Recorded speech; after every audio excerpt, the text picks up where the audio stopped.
call the greatest love of all inside of me. Yeah, yeah, yeah. Sexy chocolate.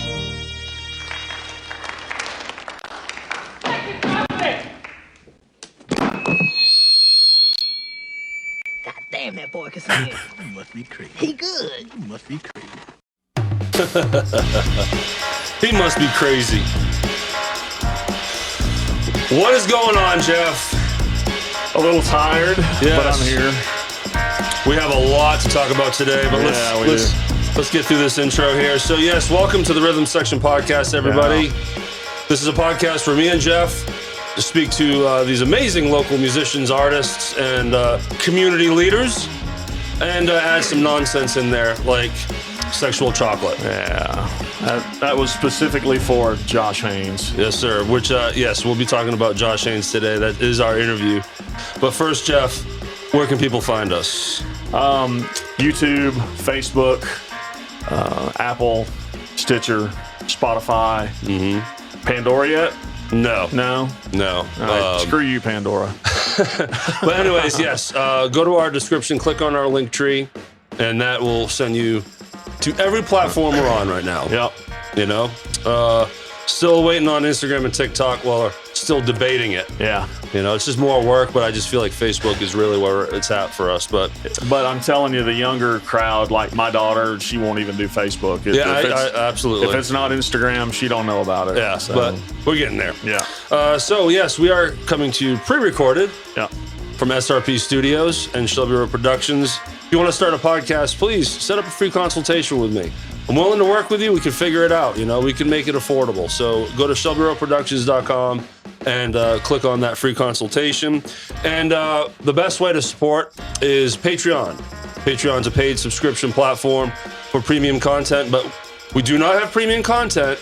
But what we do have is a tip jar. Yep. And it's $1 a month.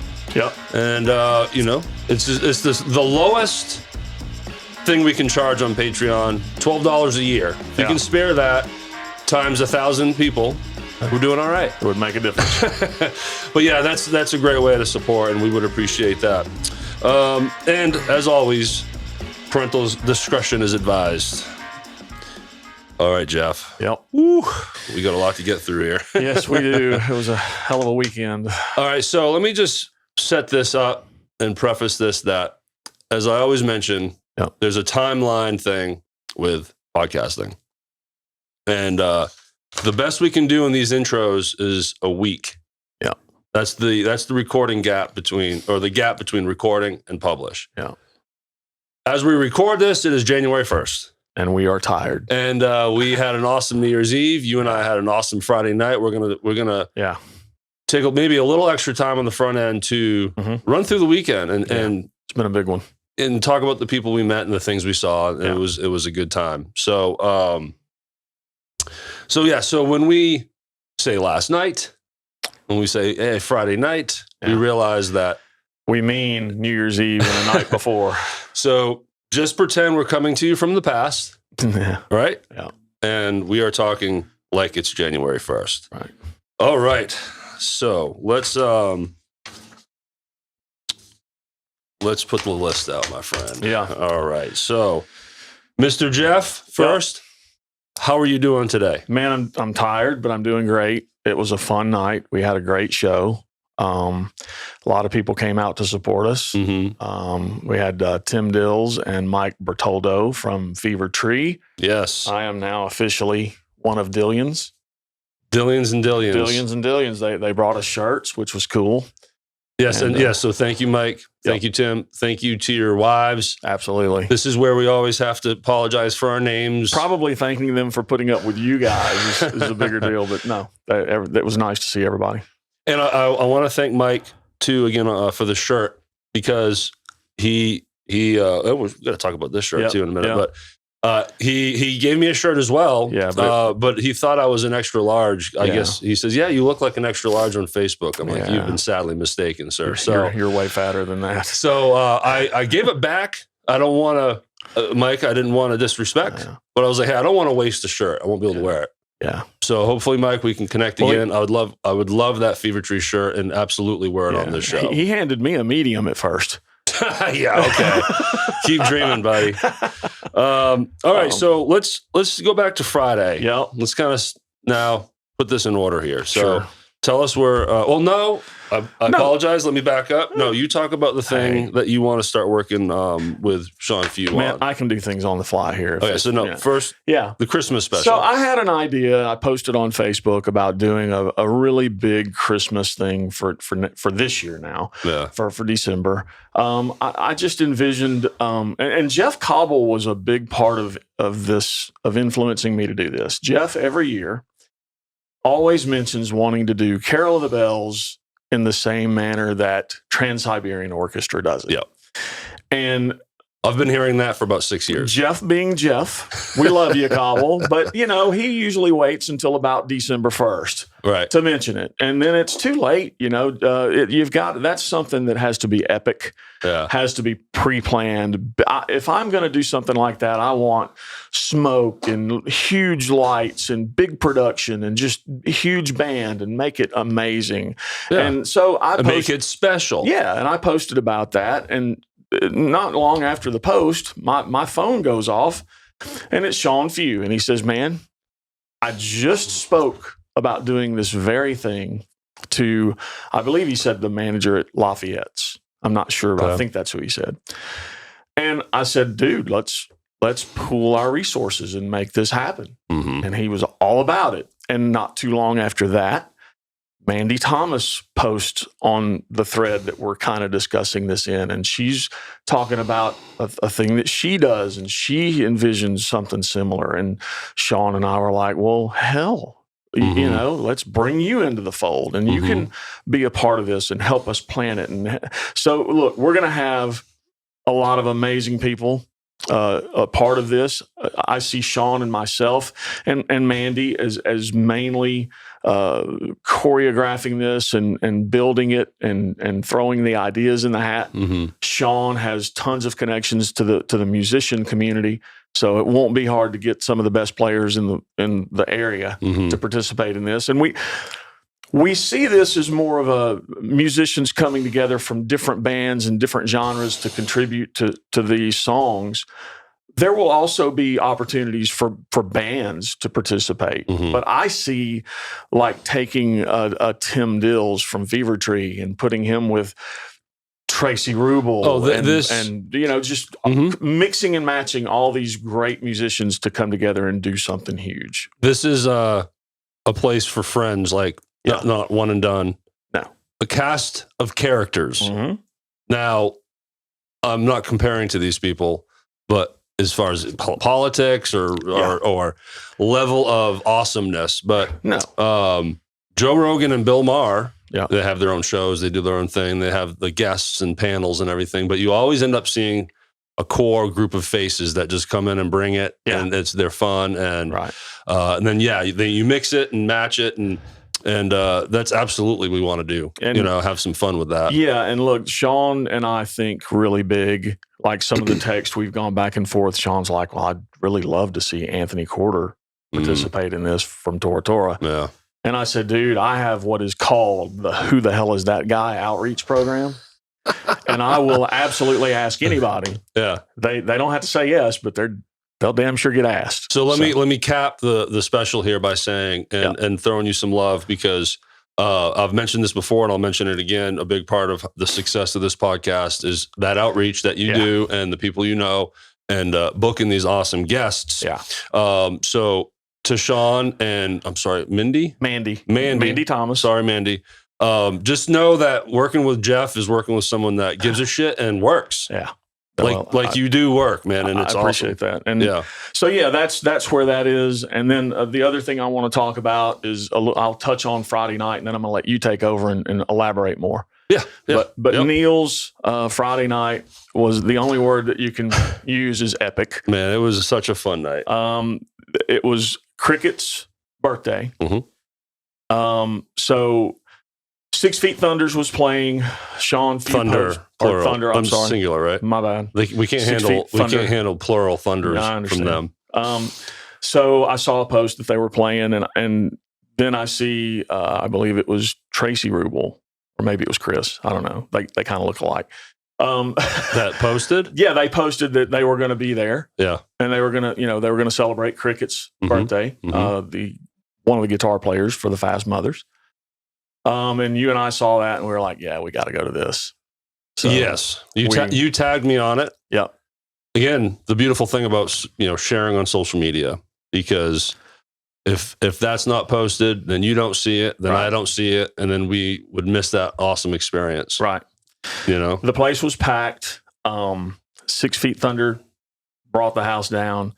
The Fast Mothers got up and did, I believe, 3 songs, brought the house down. Some other guests that I'll let you touch on got up on stage and played, and that's all I got to say about that. You can take over and do your thing. So 6 Feet Thunder, you got Josh Haynes, Mark Holt, Jimmy Fulp, Sean Few, and Scott.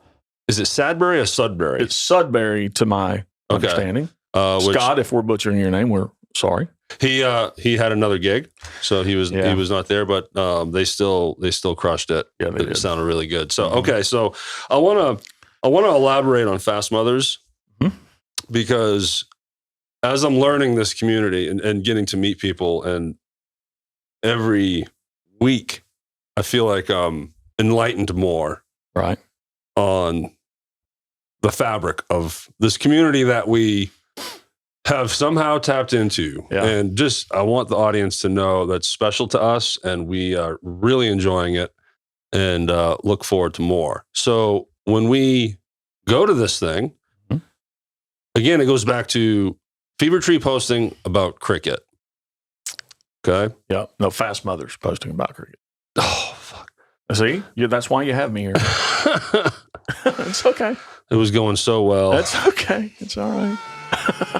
No, we need volume on that one. All right. It's New Year's Day, everybody. It's all good, brother. It's all good. It was a long night. The Fast Mothers post about their brother, Cricket, who is, ill and fighting cancer. Yep. Okay. And again, without that, you don't know, I don't know. And I'll tell you what, they post that thing and they sold the fuck out of Neil's. Oh, it was standing room only. The place was insane. So that's fabric. And that was just really exciting to see and be a part of. We're sitting with Steve Owens, Katrina Owens, and Danny Day. Yeah. How fun was that, do you think? That was a lot of fun. It was a good time. We had a great time. So thank you to the Fast Mothers, and I guess I can speak for you too on this, about cricket. Look, sure. I finally met you for the first time. It was very brief. It was a hello. Yeah. And then I really enjoyed seeing you play and seeing the band play. They played a few songs and they just kicked ass. Yeah. Chris Rubel smashed his hand on Fulp's floor tom. And I see him in the bathroom all bloody and everything. I'm like, what happened? He tells me what's up. I'm like, Chris, that's why you guys are the world heavyweight champions. And you know what he said? Yeah, damn right. That's awesome. That's awesome. So there's a photograph floating around on Facebook right now that Danny Day took Friday night that really explains. Well, let me just tap on cricket. Cricket, okay. If you're listening and watching, we can't wait to see you play again. Absolutely. Okay? And that's going to happen sooner rather than later. Yes. Please. All right. So where'd you go with that? But this photo that Danny took just kind of explains the whole evening. So I can't wait.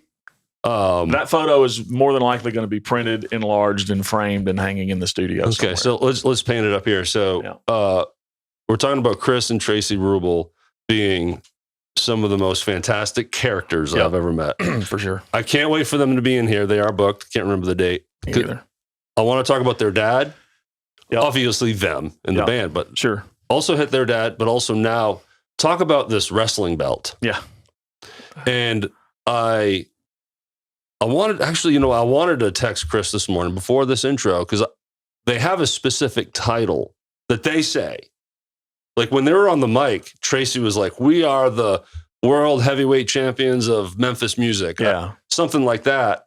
But I can't remember what it really was. So I want to get more information on that too. Yeah, that's coming. So I thought it was wild, and they were so excited, and they bring the belt. I just love that. So we had this awesome moment where me and Jeff got to share the stage with the entire band, just posing for a picture. Yeah. And Sean Few. And Sean was in there with that belt. So yeah. And that was a cast of characters in there. And I didn't really even know what was going on behind me during the photo. I'm kind of in the front holding the belt and big, huge smile on my face. And when I see the picture come out, I'm looking and Tracy Rubel's doing one of these. You know, with a knee up, like he's getting ready to kick somebody. It's awesome. So just a great picture. So I want to highlight a couple more little spots. Josh Haynes, father, made an appearance. Never met him before. Nope. Sorry, sir, I didn't meet you personally. If your name was announced over the microphone, I do apologize. It has escaped me, but Josh, your dad seems really cool. And what did his dad do up on that stage? Name some of the songs he did, or at least one of them. Well, I know one of them was a Chicago tune, and I don't remember the name of the tune. And he was up there with his trombone. Oh man, bringing it, just playing. And then they did I don't remember the other song, but he played guitar. Yep. I mean, obviously, I can't remember. Yeah. Obviously, multi-talented instrumentalist can do just about anything, and told some very touching stories. Mm-hmm. Like he told this really cool story about basically how much he loves his son. Like when Josh first started playing, and then his father discovered that Josh had learned like every Metallica song. Yeah. So and he was like, man, it's just a blessing to have a son like this. Right. Like I was just like, damn, that was great. It was great. You know, so I wanted to highlight that. That was really cool. I hope to see him and perform. I'd love to know more. You know, when Josh comes back, right? We can talk about that. Oh yeah, he'll be back. We bumped into Alan Bone. Yep. Alan was just there hanging. Yeah. Doing the same thing we were doing. Yeah, it was good to see you, man. Taking it all in. And we met someone new, too, through Steve Owens. Troy? No, you're talking about Carlos. Yes. Carlos Echoes. First time meeting that guy. Have not seen him play live yet.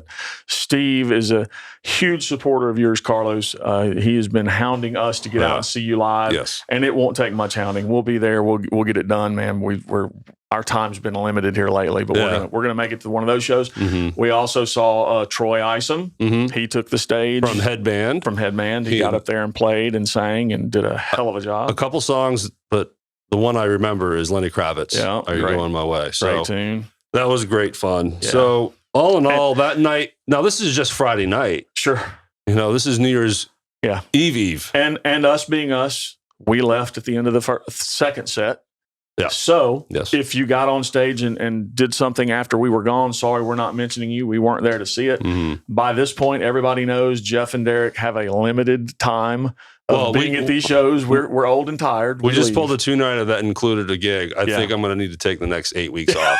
Exactly.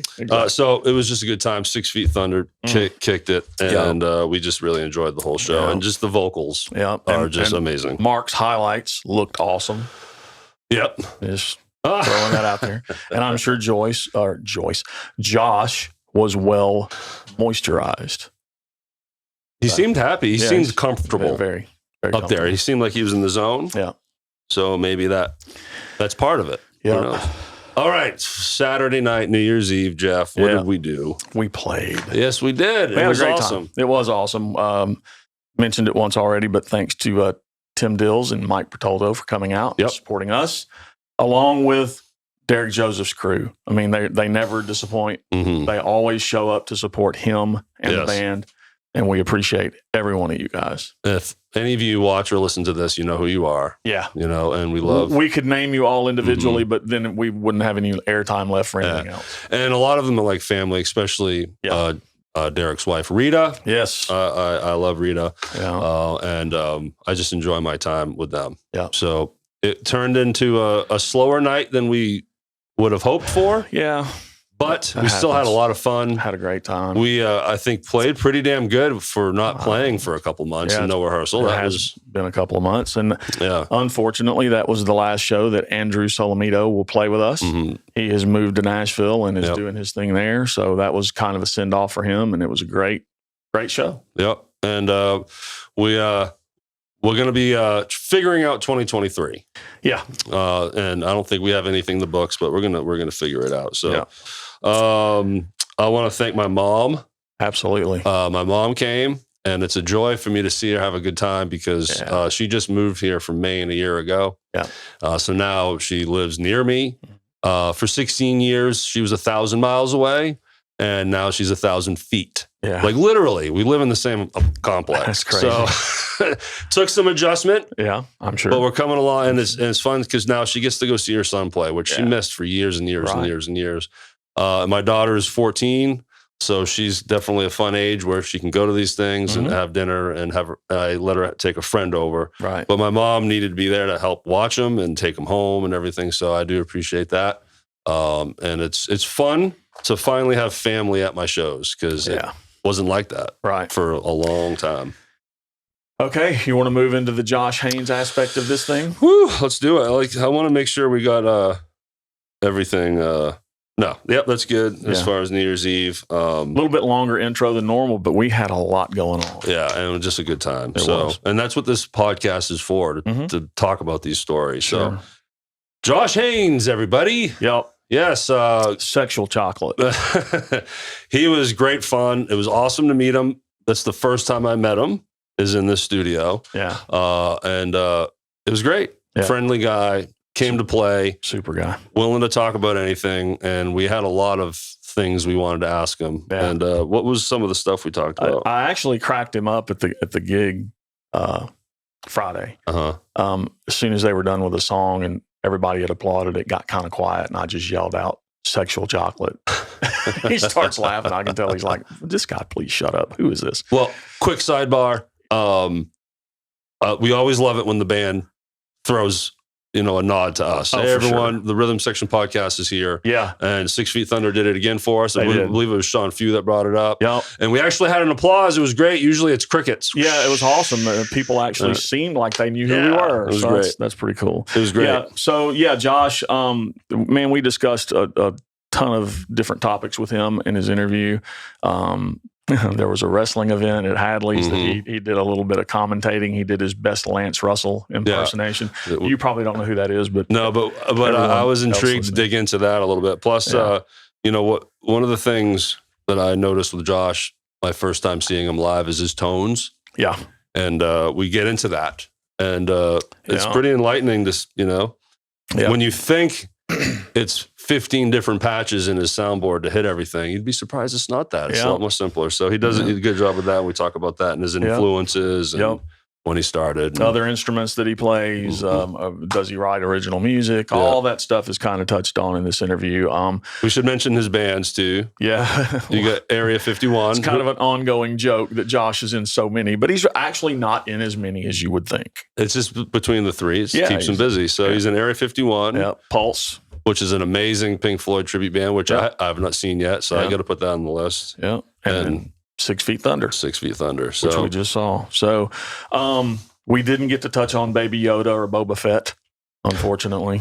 Josh is just as big a Star Wars nerd as I am. So we could probably have him back in here and just have a Star Wars conversation for an entire episode. Absolutely. And that again, we'll end with this. We circle back to the fact that we want to have a cast of characters. So that way we can make it a little less about life story, right, and just bullshitting, and having fun with it. Yeah, and stay tuned, guys. We've got some great interviews booked, and some more that we're working on. We're gonna have some pretty cool people coming in the studio in the near future. 2023 is gonna be a fun year. I'm not discounting the people who've already been in here. Everybody we've interviewed has been great. Yeah, absolutely, and we're looking forward to a nice fresh year of all this. So goodbye 2022. All right, Happy New Year, a week late. Yep.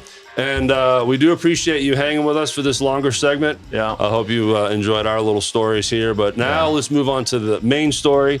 And so please enjoy our interview with Josh Haynes. Thanks, everybody.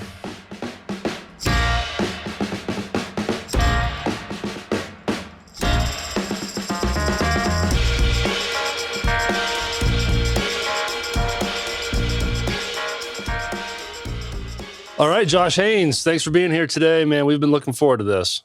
Glad to be here. Yep. Glad to be here. It's good to be here. And thank you for coming in on a Sunday after an early morning at a church gig after a late night gig at Haystack. Oh, that's right. You guys did play Haystack. Story of my life. What can I say? No sleep. So, so obviously when Jeff and I started this thing, you were one of the first names up. Like, we got to talk to Josh. Yep. You know, and I'm sorry. so we want to talk about your. You know, I know the three main bands you're in: 6 Feet Thunder, of course, Area 51, and the Pulse. Pink Floyd tribute. There are others. Yeah, I'm sure. So, but I definitely want to cover all those. I want to cover your guitar tones. All of them? all of your guitar tones, yes. And that's about it, really. And then we're going to kick you out. No, That's fine. Well, those topics alone will take quite a while. All the bands he's in will take up probably an hour.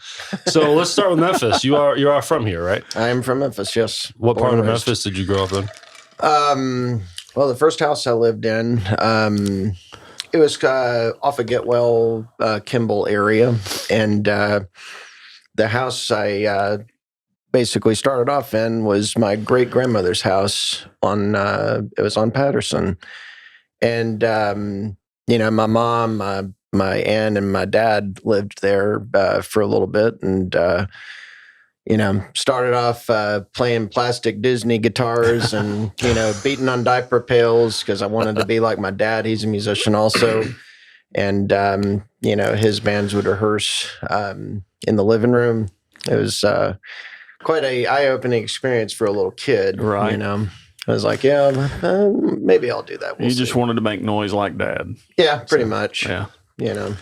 I wanted to be a drummer at first, believe it Yeah. or not. And I played drums for a minute. Cool. Oh, cool. What made you switch? I kind of, you know, I kind of dabbled in, I started off playing drums, or I say playing drums, trying to play drums. Right.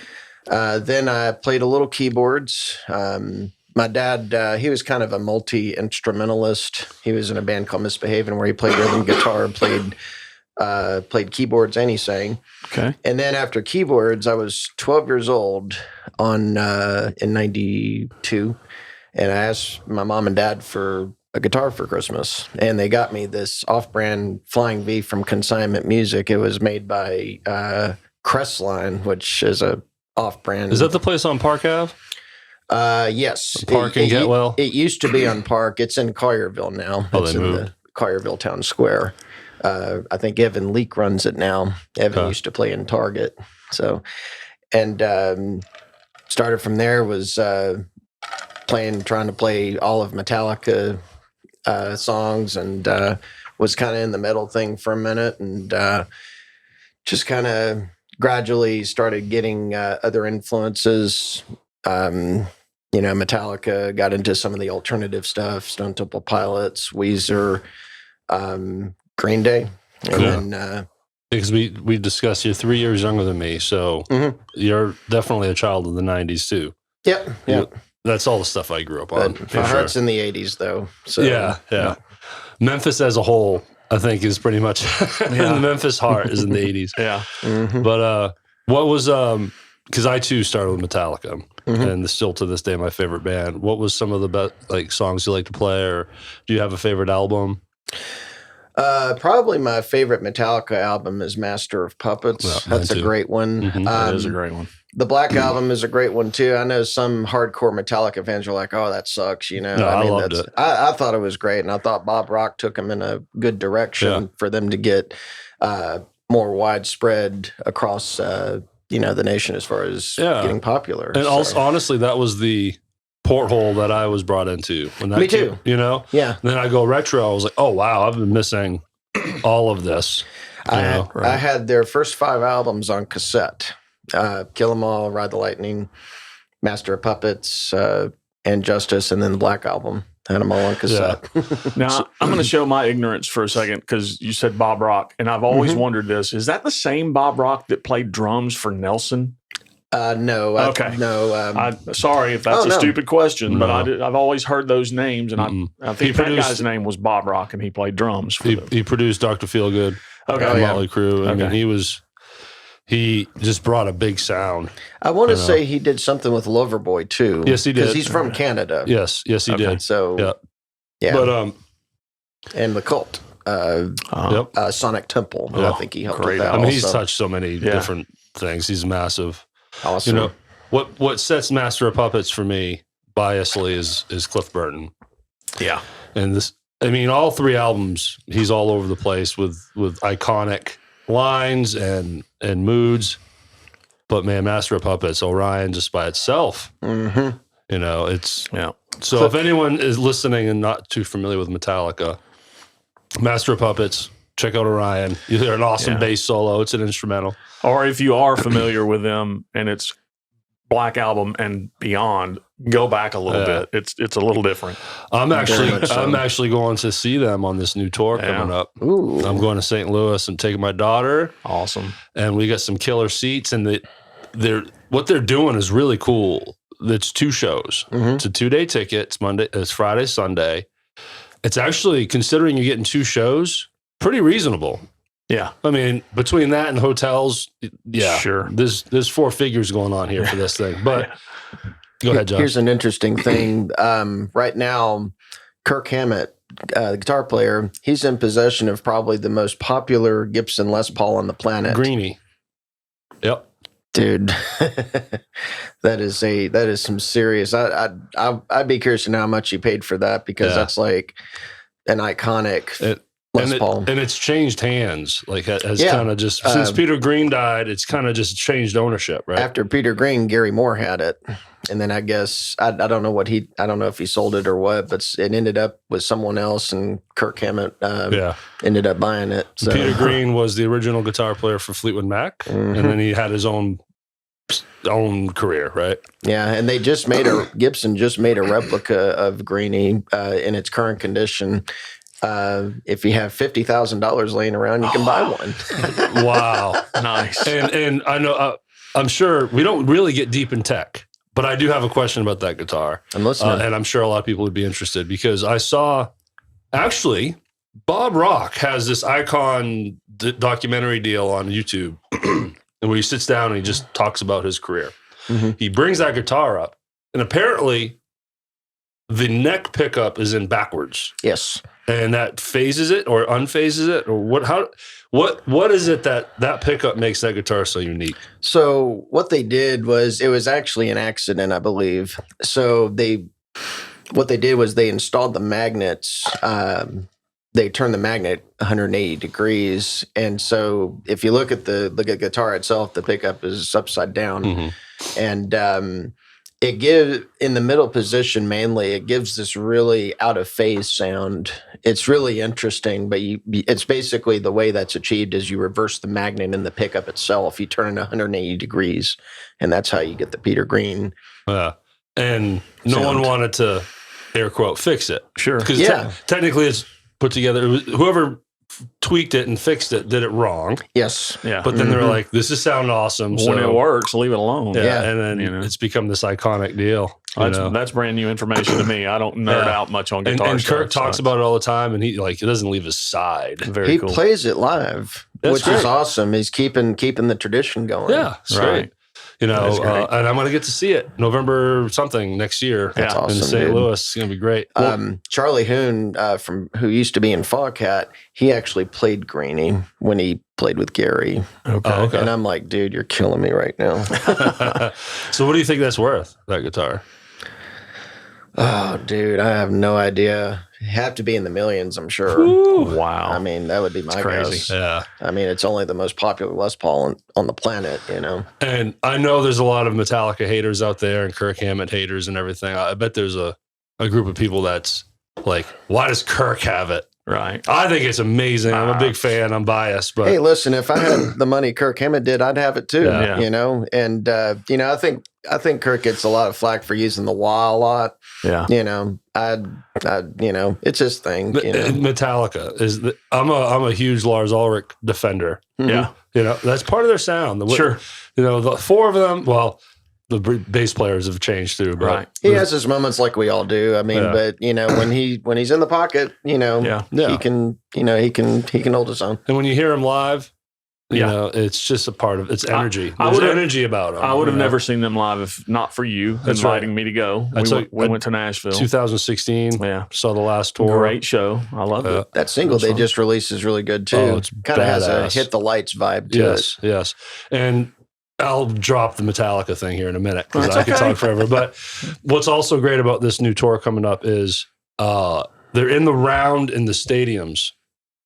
Anyone that's been keeping up with Metallica, the stadium shows have this killer stage and with big screens and this catwalk that goes out and there's a pit in the middle where people can stand, and then they play in the round in the arenas. Well, they're doing the round in the stadiums this year, or That's next 2 years. So, well, you gave me a good segue. I'm going to go for that for a second because we're talking guitar tone. All right. And one of our topics that we wanted to talk to Josh about when we went to see Area 51, we noticed your tones on your guitar parts were so identical or as close to identical as you can get to the recordings that you're used to listening to.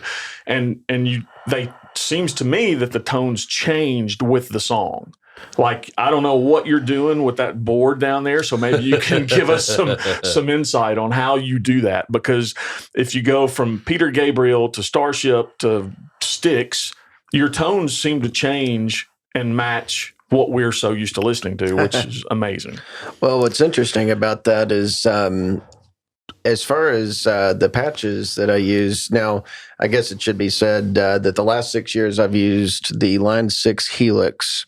My buddy Richie Castellano, who plays in Blue Oyster Cult, turned me on to that. Okay. And, our story of how we met's a whole different story on its own, but he turned me on to it. And I was one of these guitar guys that was like, I'll never go digital. But I got to be honest, man, it's come a long way. It works. And while, I do like the sound of a tube amp, I mean, it gets pretty close. I mean, you're playing like a PA speaker back there, right? Well, just so I can have the feel of an amp hitting me from behind, I do have a little speaker behind me just so, I can have that feel. But what's nice is that since I'm going direct from my pedal board to the PA system, if I need to hear myself more, I can just turn the speaker up and it won't affect what's coming out of the main speakers that the people hear. But I only use 3 patches. That's it. So I have a clean patch, which, it can be either a chorusy type, Floydy type thing. I have my slightly overdriven patch, which I basically model the rig I used to use live when you saw me in the lineup. Right. It was it's modeling a PRS Archon, and then for the slightly overdriven patch, I just have a Boss Super Overdrive in front of it. Now, for the main heavy patch, it's just the PRS Archon on the lead channel. They call it the Archetype in the Line 6.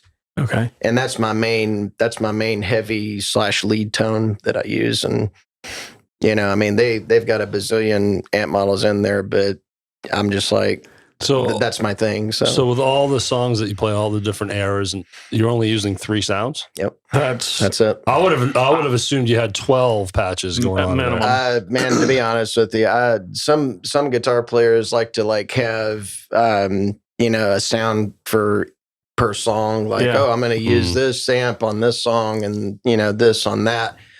Me personally, since, even though we're covering this stuff, I do like to have my stamp on it somewhat. Yeah.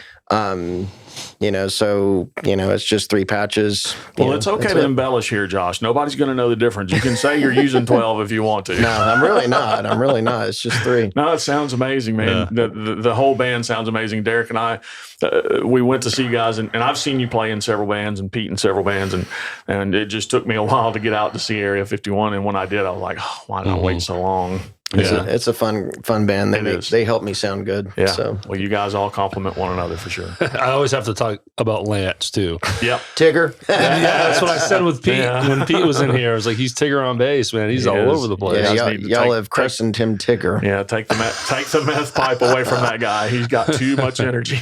Well, it's funny. It's kind of interesting how he came into the fold, because you might know, you might not know, Randy Byram was actually our original bass player. Yep. Unfortunately, he passed away this year. Rest in peace, Randy. Right. He had some things going. I think he got a new job that took up a lot of his time, and he said, he wanted to part ways there. And so we started auditioning bass players. We had 4 guys try out. And, earlier we were talking about how Mike Mangini got the job in Dream Theater. Right. I call Lance the Mike Mangini of bass players, because he was the first guy to try out, and he absolutely killed the audition. And he sang, he played bass, and we had some other guys try out, that were great bass players too. I think Eric Westby was one, John Langan was another.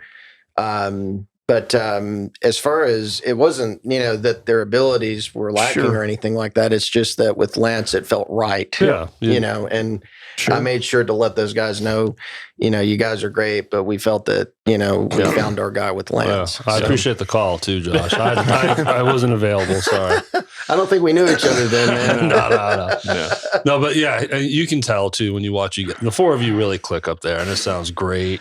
Yeah. Now, another band that you're in that I haven't seen, honestly, I'll admit, I haven't seen a lot of bands, but 6 Feet Thunder. Mm-hmm. So that's like a powerhouse, like super group. Yeah. It's kind of interesting how that band came forth because it was born out of COVID. So that's why where you get 6 feet. It was Sean's idea to call it 6 Feet Thunder. Well, at first he said 6 Feet Thunders, but I think his wife was like, "Oh, that sounds horrible." So we just went with 6 Feet Thunder. And a lot of people think we're saying 6 feet under. I'm like, no, it's not 6 feet under.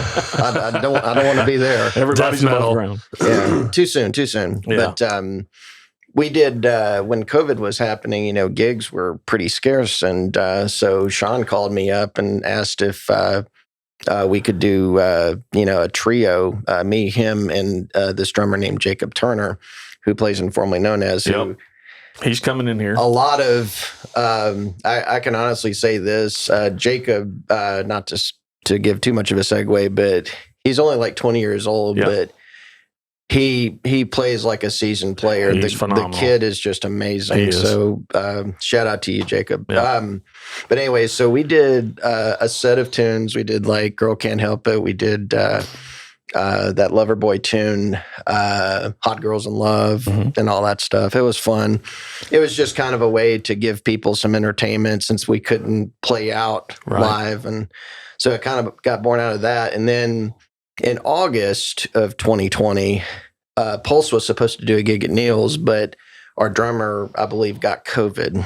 So we couldn't do it. So I called the guys. I called Sean. I was like, "Hey, you want to do a 6 feet gig?" And he's like, sure. And so that's Sean Few. Yeah, right? Sean Few. Yeah, women's jeans. That's an inside joke. All right, we're gonna have to unravel that inside joke. Yeah, you can talk to him about that when you interview him. Don't we need to talk about Lotion today too? Oh, we'll get there. All right, cool.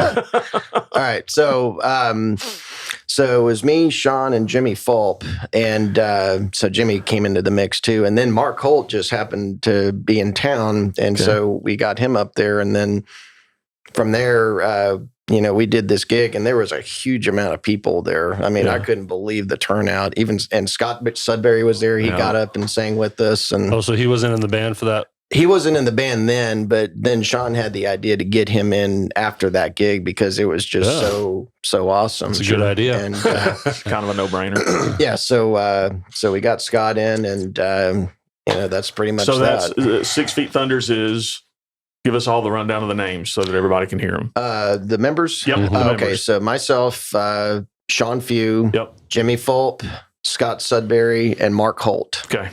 Mm-hmm. So what happened to Jacob, the drummer? Right? I think I don't really know as far as how that happened. I think Sean, because he and Jimmy have a big history together. They were in bands together over the years. I think he really wanted to use Jimmy for that, and And I mean, it's not, as far as Jacob goes, I mean, he's got the Formerly Known As gig as well. So, but in all fairness, too, when Jimmy can't do a gig, Jacob is who we usually get to fill in. Absolutely. We went out to Neil's, check out Formerly Known As. Jimmy Phelps was filling in.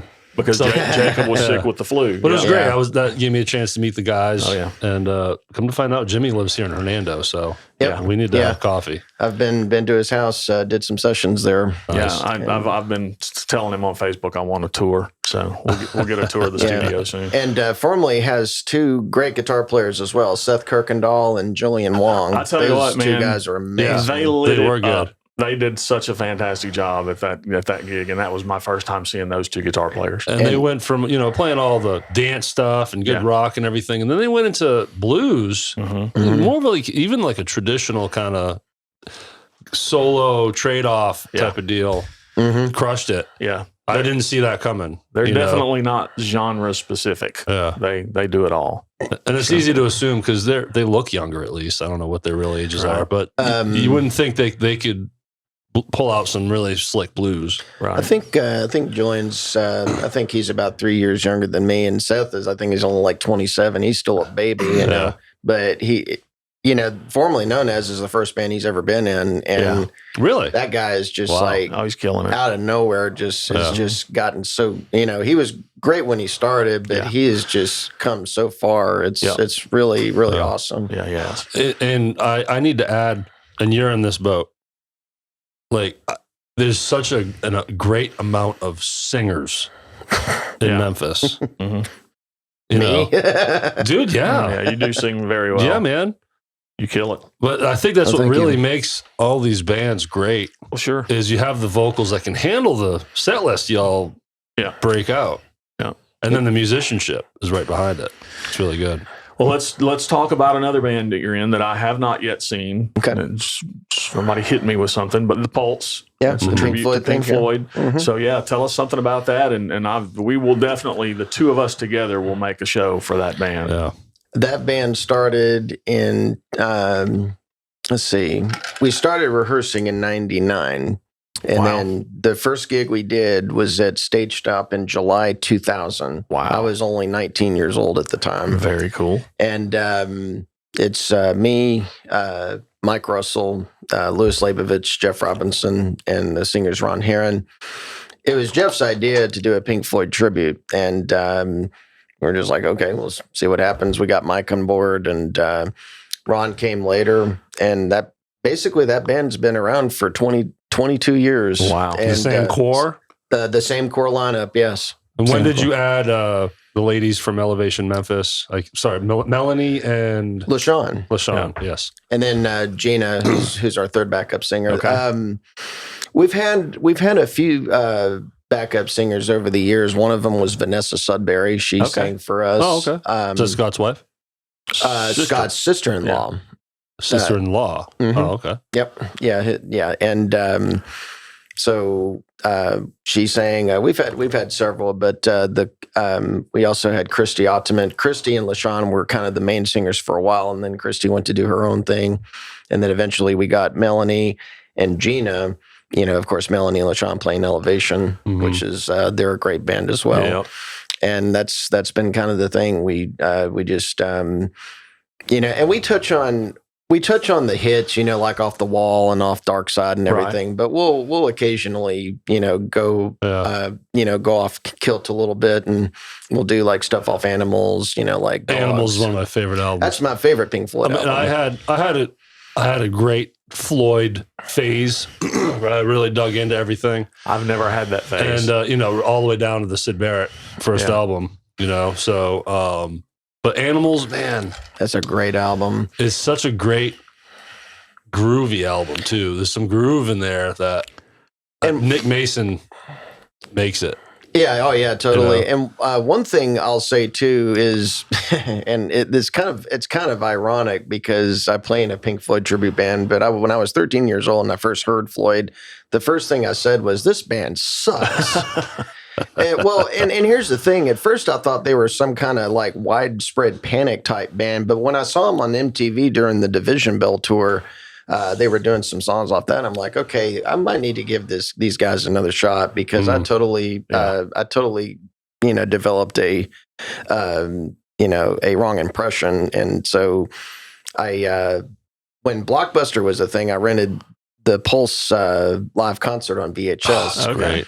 And then watching this show, and I'm watching Gilmour, and I'm like, he's killing these solos. But one thing, and he's my favorite guitar player, is he does not play fast. No, at all. He doesn't have to, because his solos soar. So he is your favorite guitar player. Gilmour is my number one. Well, see, yes. I would have immediately gone to Steve Lukather. Steve. Oh, well, believe That's what I would have thought. Okay, so Gilmore, it would be number one. Okay. Alex Lifeson is my number 2 spot. I had no idea. And Lukather would probably be my number 3, Okay. and then Neil Sean number 4. Gotcha. So, but Lukather, he's just amazing guitar player, and he does things that I'm like, Yeah. where is this coming from? And because he's a big Larry Carlton freak. Larry Carlton, he's played on like Steely Dan records and stuff, Yeah. but Steve Lukather's no choices are just mind-boggling, and that's kind of the style I try to go for. Yeah. So back to the Floyd thing. When you kind of go off the beaten path, do you do anything from metal like echoes? Yes, we've done that before. We've actually done something off of. We did something off of. I think it's Piper at the Gates of Dawn. We did that's Astronomy Domain. Yeah, that's Sid Barrett era. Mm-hmm. Yeah, which one thing I'll say too is even though that era is important and stuff, as far as Sid Barrett's contribution to Pink Floyd, and then the later albums being kind of the subject. I don't think they would be who they are, or I don't think they would have been the same band if Gilmore had not contributed his part. Because even though he's not technically an original member, his stamp on that band is just so apparent. Yeah, and I think it was just meant to be for him to be, to take Sid's place and his voice, and and when Rolling Stone and Guitar Magazine and all these every year the top 100 guitar players, top 100, Right. and he always gets shafted. Those lists are always subjective. I mean, they're all bullshit, but but consistently he's overlooked. Yeah. I mean, he's so smooth and he does so much with little. I mean, not his abilities, but less notes. Less is more with that guy. Exactly. It's so colorful. Listen to the Comfortably Numb solos. It's one of the best solos of all time. It's probably my favorite solo of all time. Both, because he does a great one in the middle too. Yeah, totally. Yeah. Well, awesome. Well, that's cool. I was going to ask you your top influences, so let's recap it. It's David Gilmour, Alex Lifeson, Steve Lukather, Neil Sean. Bunch of lightweights. Yeah, just a few lightweights. Yeah, and I get one comparison I get a lot, and even though I don't think it's from a technical standpoint because I can't play anything like this guy, but they compare my tone a lot to Sean Lane, who is who's Sean Lane? Sean legendary guitar player from Memphis. He had an album called Powers of 10, which if you listen to it, it's like I can't even do a tenth of what he does. It's just his speed and his accuracy. It's like, oh my gosh, man, Yeah, he's unreal. But is he still around? No, he passed away. He had some health problems. He passed away a few years ago. Now that I think about it, I think Jeff Cobble showed me some videos of that guy before. Yeah, and another guy that we've got scheduled to come in, Dave Flexer. He's a big Sean Lane fan, and they may have had more of a connection than I realized. Dave Flexer used to work at Strings and Things. He sure did. I saw him in there playing a Wolfgang. We'll talk about that. Yeah. I do have to compliment your shirt. Stranger Things. Well, it's the season, man. Christmas season. It's me and my daughter's connector there. Okay. We love Stranger Things. Well, I was fully expecting man. a Boba Fett shirt or something along those lines. I got Boba Fett on my arm, tattooed on my arm. I've seen that. So, I got the Rush here. I got the Ghostbusters there, and then I got Star Wars on the on the Ghostbusters, one of my favorite classic movies. I've watched it 1,000 times growing up with that movie, and it's still. I mean, when you see the special effects, it's definitely a little dated, but the acting and the story never gets old. I mean, you can say the effects are dated, but when now I never saw the Ghostbusters with the female cast. Me either. But to be honest with you, I didn't really feel like I had to because it's like, I mean, we already got this great movie from from the 80s. Did you watch the latest one? Yes, I loved it, man. I did not see great Easter eggs. I will have to check it out. The way they connected it, it was so well done. And then I don't want to give it away, but how they end it, it's awesome. It was great, dude. I got to meet Ernie Hudson a few years ago at the Arkansas Comic Con.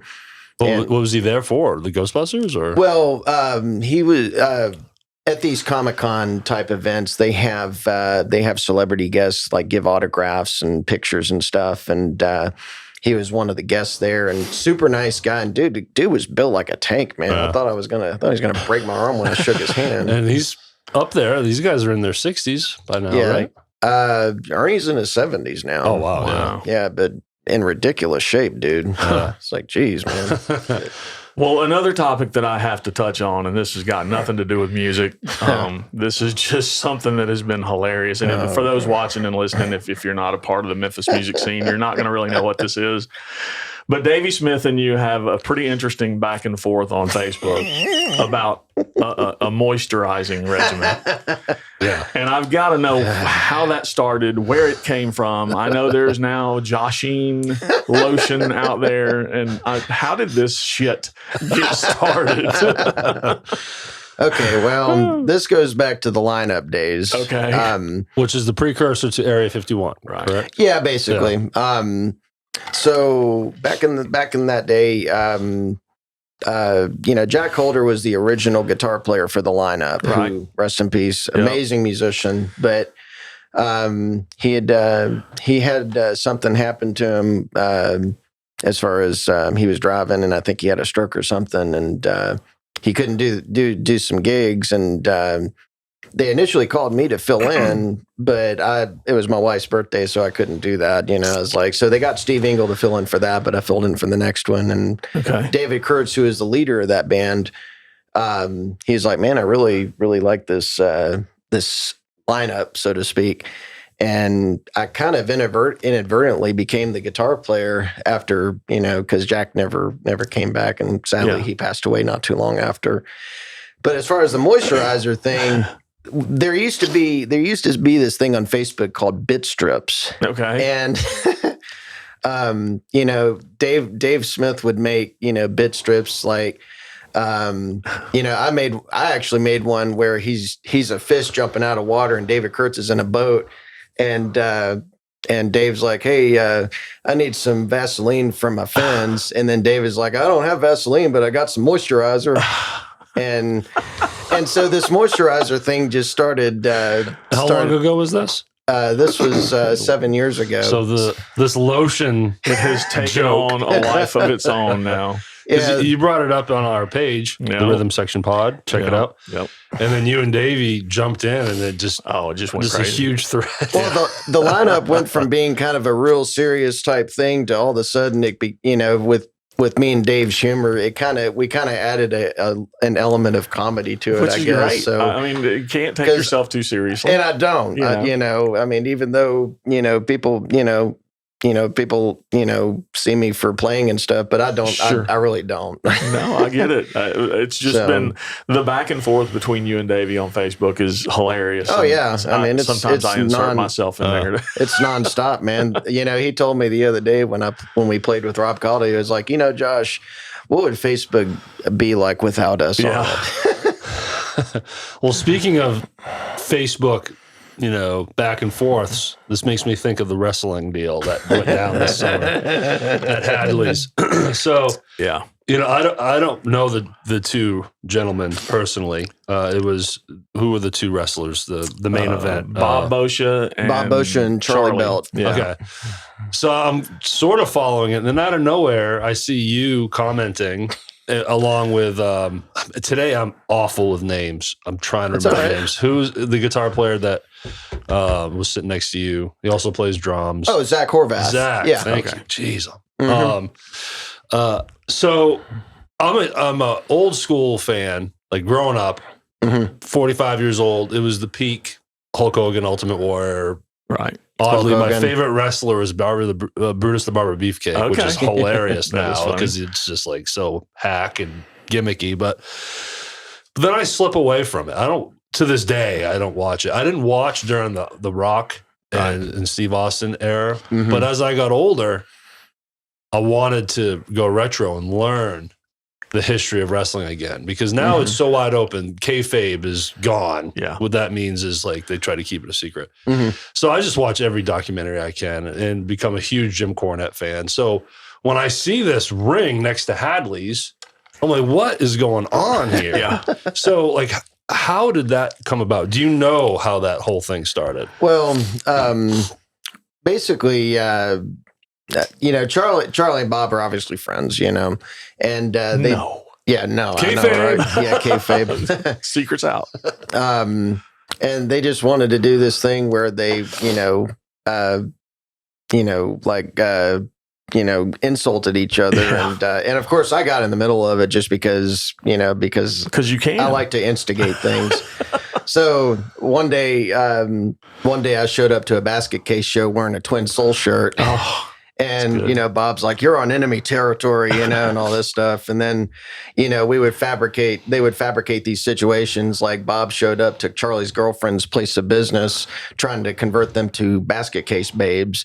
And then me and Charlie came up with this idea where Bob put Fireball in Charlie's gas tank of his car. And, and what's crazy is the line that got the most attention was my "oh dear" line, and it's probably the stupidest thing on the video, but for some reason people lost their minds on it. While you were commentating? Well, this was one of the videos, kind of advertising Gotcha. the storyline, the actual event. So, but Bob had asked me and Dave Smith to get some lotion. Well, yeah, it was a opportunity to advertise. So yeah, so he asked me and Dave to be wrestling announcers along with Zach, and I'm going to be honest with you. Even though I watched some of the wrestling stuff, I wasn't into it like Jimmy Fulp and Sean Few. They're all about it, but. Me and Dave were just like, we were talking to each other. It's like, we've done a lot of things together, but we've never been wrestling announcers before. We had no script. We didn't know what we were doing, but Zach kind of led the charge a little bit. I had to, announce the wrestlers and make sure their music played and everything. Yeah. And we did, as we were going along, we would just say things, Bob likes to choke things. Or, we got the two toothpicks playing, wrestling in the ring. And then this one guy, Dwayne Red, came up, and he was trying to start some stuff with, you know what I mean? And, Zach made some mention that he ate like 1,000 cinnamon rolls before entering the ring. And he was trying to start something with me. He's like, was your mom a caution cone? Because I was wearing an orange jacket, and your outfit was pretty priceless. Compliments of Dave's wife Delia. Okay. And I was like, no, but I didn't eat 1,000 cinnamon rolls this morning. Well, I'm going to ask Steve Owens while we're here. I want to get Steve to design and make us a Basket Soul T-shirt. A Basket Soul. Yeah. I was trying to get. He has been commissioned. There you go. Yeah, combined Twin Soul and Basket Case. So where does one find a wrestling ring? Like, how does that happen? Don't go to Walmart. And go to I think the group that I think it's Crossroads Wrestling here in Mississippi. I forget where they're from, but they actually brought the ring to Hadley's and set it up. Wow, that's cool. And how many matches was it? Let's see. I want to say there were maybe 6 or 7. I think. And you guys streamed it live, didn't you? Yeah, there were several people that had their phones and they went live on their their Facebooks and stuff. And one of my favorite lines that Zach said was when Charlie was on the ground, Charlie's trying to twerk his way out. That's pretty good. Was your commentating going through a PA for the audience? Yeah, it was going through. We had a big PA behind us, and we were just, And I know you had Andy McCullough there, and he approved Lone Wolf McCullough. Yeah, he approved of the Josh Haynes. And he's into wrestling, isn't he? Yeah. Oh yeah. He definitely is, and he's also a client of Josh Haynes. Good to know. And I should mention too that Tracy from the Fast Mothers, he's a client as well because he tried it that day as well. Josh Haynes did not know this. Yeah. We got Tracy coming in. Tracy and Chris are February. Yeah, so we'll have to talk to them. Make note. We need the bottle here. Yeah, I think Dave said it was in Florida. Yeah, we can introduce more people to it. Well, while we're talking to Steve Owens, hey, make a T-shirt. Yeah, Josh Haynes. There we go. On the backs of our jackets, we had the unintentional product that Sean Few named "Skinny New Cologne" by Josh Haynes. So it's got Bob and Rob on the front of it. It's just this little bottle with them on it, and we just called it Skinny New. It's great. Everyone's got a sense of humor. Yeah. Everyone's friends. It's great. Yeah, we don't take each other serious. We don't take ourselves seriously at all. No. Well, to kind of change tracks here, I was wondering and interested, have you ever dabbled in original music? Yeah. Do you write? I consider myself more of a co-writer. I kind of like the production co-writer thing a little bit. Me and my cousin Carrie, we had a band called The Originals. Yeah, no, it's the original name. It's a Spinal Tap reference. I'm sorry.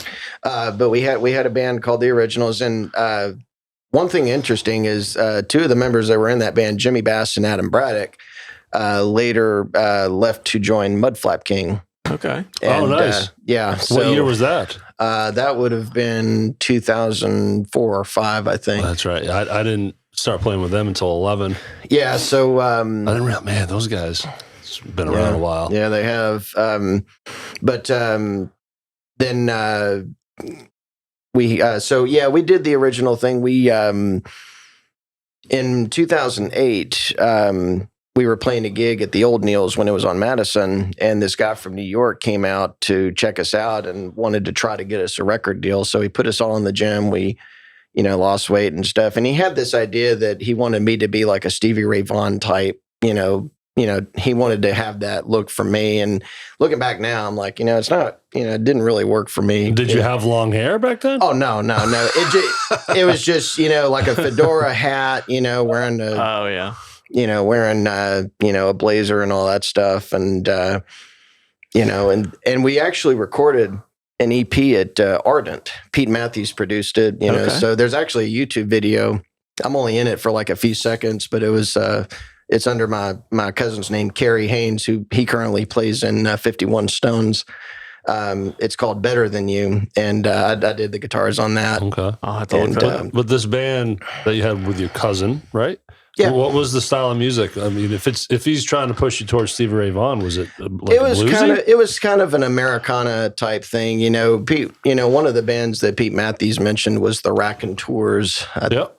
That was kind of, kind of what he was trying to push for. And like I said, the look they were trying to give me at the time, looking back on it now, and the way I kind of look now, it's like it just wouldn't have worked.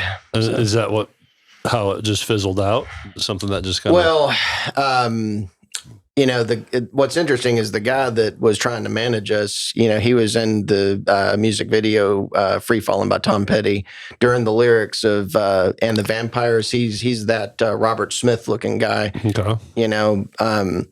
I think he had some good ideas, but he didn't really have much, if any, experience in the music industry as far as trying to get record deals and stuff like that. It was really kind of his first attempt. Yeah. And nice sometimes, but overall, I wasn't really crazy about him as a person. He could use some people skills, I think. Yeah, and it always comes down to that too. Yeah. Who can you work with, personality wise? Mm-hmm. If that doesn't jive, man, then they better be bringing the goods. Yeah. Early on, one of the things Corey Myers said something to me years ago. We were just talking about the music industry and playing live, and it was when I was wanting to start doing it. And he said, "Always remember, it's about the hang." Mm-hmm. And that was just that always stuck with me when he made that comment. Mm-hmm. And it's worked very well this summer because 5 or 6 or 8 or 10 of us have been on a bus for days at a time, and it's just chill and enjoy the time. Back in my casino years, I had to go on the road for 6 weeks with a drummer that none of us ended up liking. Yeah, It wasn't me. No, he was. Personality, also playing. He changed after our audition / rehearsal. Like, sure, where'd this guy come from? Yeah, this is not the same person, right? And it's a nightmare. You're like, we're stuck with this for 6 weeks. Yeah. Oh my god, so that's brutal. It is, But what I've always found though, that's kind of an outlier. Yeah, for the most part, musicians get it. Mm-hmm. Let's just be cool. Let's be chill. Yeah. Let's talk about vaccines and abortions. Non-political stuff. Yeah, non-political. Try and solve the world's problems. Yeah, yeah. So, of your 3 bands, which one is the busiest? Is it Area 51? Yeah, Area 51 is the one that plays the most. And there are more. In all seriousness, you're in more than 3. I think we've probably missed a couple. Aren't you in other bands? You just did a thing with Elevation, right? You did this video with Elevation Memphis. Their original guitar player moved back to Maryland, so they just asked me to, you know, kind of fill that gap there. Okay. And, you know, there's always a running joke, Josh plays in like 27 bands, you know, but not that many. But the truth is, it's like, you know, one thing I've learned being a Memphis musician is, you know, your reputation goes a long way. Oh, yeah. And, you know, if, you know, there comes a situation where, you know, someone needs me to fill in, I'll certainly do the best I can, you know, you know, and you know, be available. But, you know, I was, you know, running a joke or whatever saying, you know, maybe I should have a shirt with all the bands I've played in, you know, here in Memphis, you know, because it would probably take up the entire back down the sleeves. Well, the fact that so many people want you to be in a band, I think, speaks volumes. We contacted you before this last run. I remember, and you were just too busy, and I get it. But yeah, I mean, getting those phone calls, there's a reason you get them, and that's because you're a damn good guitar player, and you're just thank you. You do a fantastic job. Jeff's one of my favorites as well, Jeff Cobble. Yeah, and yeah, he reached out to me, and so did you. So that was. If you're looking for personality too, he's got it in spades. I love Cobble too. Yeah. Oh yeah, he's awesome. So where can we? Oh my God, that's the wrong sound. I'm gonna have to add that song in post. I forgot to change that. But where can Area 51 Memphis? Is your website and Facebook? Yeah, that's our Facebook, Area 51 Memphis, facebook.com/Area 51 Memphis. I think 6 Feet Thunder Memphis, I believe, on Facebook. And, you know, Pulse Does Floyd, facebook.com/Pulse Does Floyd. And then you can just find me, Josh Haynes, on Facebook. I usually post all my gigs on my page as well. Cool. And maybe some humorous stuff here or there that involve Dave Smith. For sure. And trying to make sure the world is moisturized. I think at some point, odds are we're going to have you and Dave in here at the same time and see what kind of hilarity Sure. Yeah. Care for what you wish for Jeff. Yeah, we're going to do that. Well, yeah, like I've always said, this is not a one and done kind of podcast. Like we want the cast of characters to come back. So yeah, we want to pair up people. For sure. Once we're at a point now where we can add a second guest, and then that would be fun. Yep. You know, let's the next time Bobby and Charlie want to start another wrestling angle. Yeah. I want to be incorporated. I want to be the Mean Gene Oakland up in here. Right. You know? Yeah. He does prefer Bob. I will say that he prefers to be called Bob. Okay. Well, thank you. Yeah, that's good to know. Sure. Well, look, Jeff, where can people find this podcast? Yeah, we are on Facebook. We are on YouTube, Apple, Spotify, all the other major podcasts, Stitcher. We're everywhere. And please follow us, like us, or don't. But we love everybody. You can't help yourself. Yeah. Also, if you're interested in starting a podcast, go to shelbyrowproductions.com, sign up a free consultation with me. And as always, Patreon. Yep. Go to our Patreon link in our description. We have one tier. It's called the tip jar. It's $1 a month. If you can afford $1 a month, that would go a long way for us. Yeah. And Josh, thank you so much for being here, man. Absolutely. That was great to talk to you. It was a pleasure. Thank you for having me. And you'll be back on at some point for sure. Looking forward to that. All right, that's Jeff. That's Derek. Y'all have a great day. That's Josh.